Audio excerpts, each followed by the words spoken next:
Kurt Cobain placed a gun on his mouth on a Tuesday. On that Thursday, his body was found. An electrician stared into camera lenses, mentioning dormant legs seen through glass. As the sages of news contorted their mouths around death and generation, revelations were coming in the form of ready-made sermons for the pastors of next week. The same week, Daniel began growing his goatee. Daniel's goatee was just beyond stubby. Coarse bumps impersonated the dark shades of his hair. Amidst his unfiltered mutterings were oaths to braid the goatee when it gained enough length. I told him he was going to look homeless. I told him he'd look like a guy that hangs out at the guitar store all day. A guy who says axe at every opportune moment. Daniel passed it off with a chuckle and a wistful stare that alluded to altering thoughts of brevity. God is powerless, Daniel's voice flexed through a cloud of exhaled smoke. Where's the might, the force that displays a grand godness? I took a drag off Daniel's cigarette, wanting to avoid the conversation that was essentially and unavoidably about her. By association, half of Daniel's pack of Camel Lights were mine. There were no discussions about me continually offering my hand out for a puff or a whole cigarette. It is possible he didn't care. It's possible he didn't want to be alone in his desire to indulge. This was the moment I became a successful smoker. No more feelings of collapse from my chest cavity. No more wondering what to do with the spare 3 minutes. He lets us be liars. No ceremony of prayer changes that. Daniel took a quick look around. We were still unseen. I could tell you a secret, a dark one. Like when you paid your cousin to feel her up. Yeah, like that. He protested with a smirk.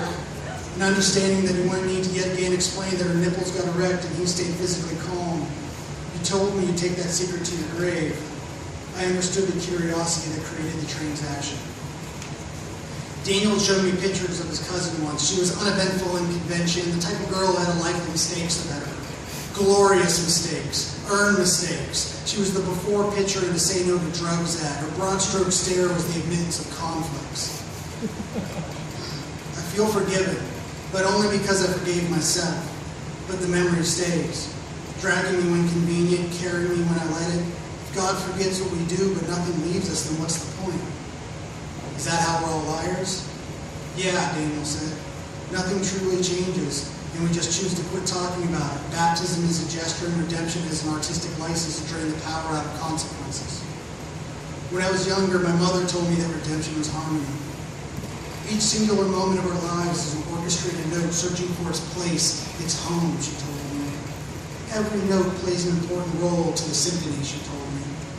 If you stumble out of key, even in the slightest, the entire piece is tainted, she told me. Maybe God's power is that he gives us the decision on whether to forget or not. I motion for the past. Or maybe sin is just the actions that bring consequences in this existence.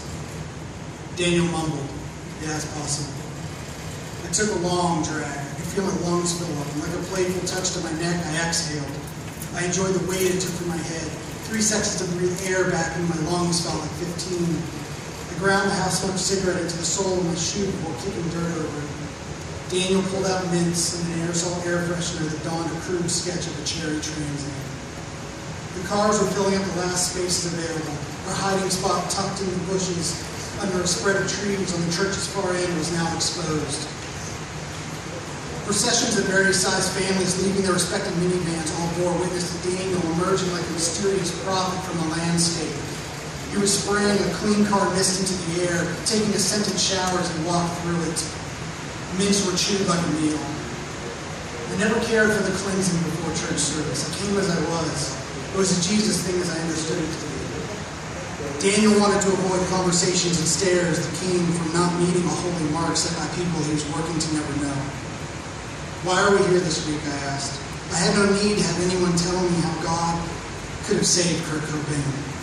Because Kelly said she'd come this week. A month ago, Daniel met Kelly. He never told me where they met, just that I needed to have her introduced into my life. He said she changed me, that she held some truth that preachers were afraid to give us, like there were missing puzzle pieces, key fragments, both large and miniature, that held an absolution. I went with him to her house. Her parents lived in an adjacent suburb of mine, where my kitchen was on the right, hers was on the left. We were doppelgangers of architecture, a feature not worth bragging about. Her parents worked the second and third shift at the plant, so we sat in her basement, We traded silence in between diatribes on existence. We spun the pages of every maximum rule ever published. Daniel wanted to have sex with her. I wanted to have sex with her. But I just wanted to have sex with any girl. Every girl. Is that like really loud? Wow. I guess I'll just have to throw it out. It gets better. I wanted a woman's whole presence, and I wanted to praise her for giving it to me. Kelly exclusively wore black shirts. A severed cut ran down the fabric, forcing her eyes to the paleness of her cleavage and the delight of her freckles that roamed around her skin. When she laughed, Daniel wanted to kiss her. I could see him tread for closeness. It's not like the church you went to when you were a kid, I said. She laughed. I imagined her on all fours. Her red and blonde streaked hair matted into the carpet as she shoved her face into the floor. She could scream, "The church is an infrastructure. It's an attempt at creating its own government as long as my name soon followed. Her hips would be my possession with each collision. There's no God there, just regulations of mystical promises that would leak out from between your grasp for the leverage of air." "It's different," I said, not sure what else to say. I wondered about her naked shape in a shallow light. Would she wrap her arms around me after we finished the carnality? Could she let her heartbeat bear its way from her chest to my skin? Daniel grabbed 2 programs as we walked into the high schoolers' church service. "She'll be here." There was a row with 3 open seats. A chair separated us. It was Kelly's chair. It held her program. I stared at the expected mandatory church youth group carpet. The ugliest fucking carpet I've ever seen. Why was this exact horrid pattern, designed around countless variations of light brown and mutations of green, being duplicated? The first church service I remember as a child had this carpet. A youth room doubled as a gym for a Christian school. We prayed for guidance while under a basketball net and an unplugged scoreboard. The guest preachers never donned a suit or slicked their hair. This was the 90s. The previous decade's scandals of sex, money, and spiritual authority not only killed the televangelist, but anything that sparkled for a camera. The new image was preacher casual, a kind of jeans and bicep-type black shirt look, hair with no product. A pierced ear was understandable. The argument was finally over. The creator of worlds was finally accepting the just woke up look. The preacher spoke of God as love and love as God. If Mr. Cobain would have known this, he'd still be with us, and his daughter would have a father. All I could hear was Kurt Cobain's laugh. I had seen him lose his defeated composure in interviews. His body shook, his teeth glowed before a cough set in. His daughter would only know that laughter secondhand, like me, like all of us. To Frances Bean Cobain, her father was now an interpretive fact. Daniel's legs were shifting. He leaned forward, he leaned backwards, he reread the program over and over. He made jokes about a spelling error. He corrected his posture as a way to look back at the entrance. Each time he gazed back, hoping to see the door cracked open, her hazel eyes pursuing the room and a pessimistic smile breaking form to ask him to join in an escape. The lights were dimming. Everyone was taking a commanding rise to their feet. A few jumped in anticipation. "I can't be here for this," Daniel said, sliding his way to one of the few exits. "This may be for you more than it is for me." I was alone, just me and a dead man's laugh.